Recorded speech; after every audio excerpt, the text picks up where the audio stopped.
کتنے خوش نصیب لوگ ہیں جن کے دن کا آغاز نماز فجر سے ہوتا ہے اور سونے سے پہلے بھی وہ سجدہ ریز ہو کے اللہ کی نعمتوں کا شکرانہ ادا کرتے ہیں، اور جو دن خیریت سے گزرا اور عافیت کی گود میں نیند لینے کے لیے بڑھ رہے ہیں تو وہ شکرانے کا سجدہ کر رہے ہیں کہ مالک تیری توفیق سے مجھے خیریت سے یہ دن گزارنا نصیب ہوا۔ ہمارے بزرگ فرمایا کرتے تھے سونے سے پہلے 5 انگلیاں بھی گن لیا کرو، 5 نمازیں بھی گن لیا کرو۔ اگر 5 نمازیں پوری ہیں تو اللہ کا شکر ادا کیا کرو کہ تمہیں توفیق اس نے عطا کی۔ اللہ اکبر۔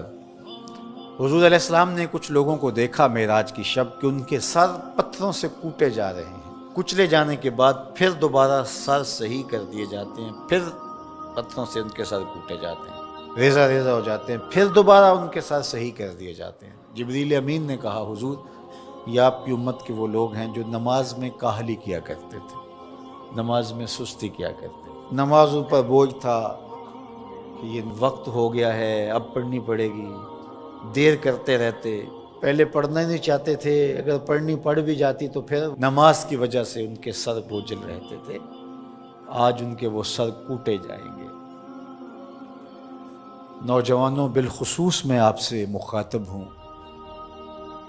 ماں باپ کو زور نہ لگانا پڑے، آپ کی منتیں نہ کرنی پڑیں، آپ کے ترلے نہ کرنے پڑیں، آپ کو جھڑکنا نہ پڑے، جب حی علی الصلاۃ کی آواز آئے تم بستر سے چھلانگ لگا کے اٹھ جاؤ کہ میرے رب کا بلاوا ہے میرے نام، میسج ہے۔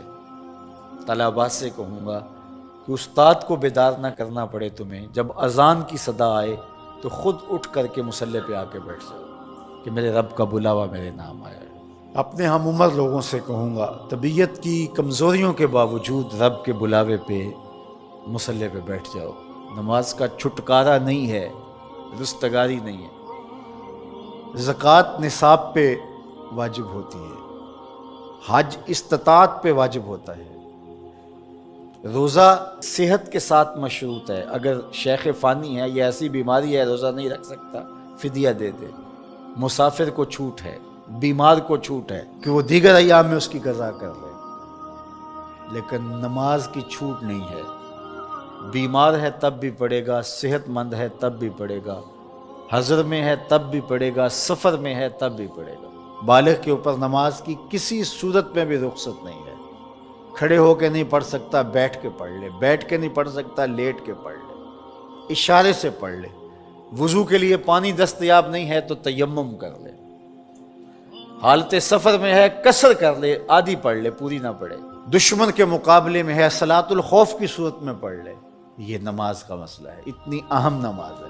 تو جن کے سر بوجھل رہے نماز سے، سردیوں میں ہوتا ہے اوپر نیچے نمازیں آ رہی ہوتی ہیں، ابھی عصر پڑھ کے گھر پہنچے تو پھر مغرب کی آ گئی، مغرب گھر کے پہنچے تو پھر عشاء کی آ گئی، تو کئی لوگ کہتے ہیں اے تو مولویاں نے آت چکی ایک، ابھی تو پڑھ کے آئے ہیں۔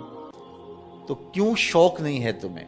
ایک نماز کے بعد وہیں بیٹھ کے دوسری نماز کے انتظار میں مسجد میں قیام کرنے والا، اللہ اکبر، فرشتے ناز برداریاں کرتے ہیں۔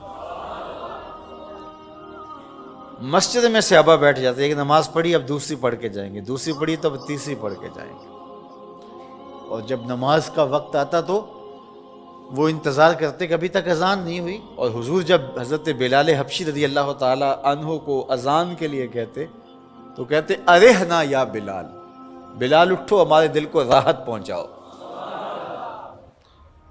آنکھوں کی ٹھنڈک قرار دیا نا نماز کو، جعلت قرۃ عینی فی الصلاۃ، میری آنکھوں کی ٹھنڈک نماز میں رکھی گئی۔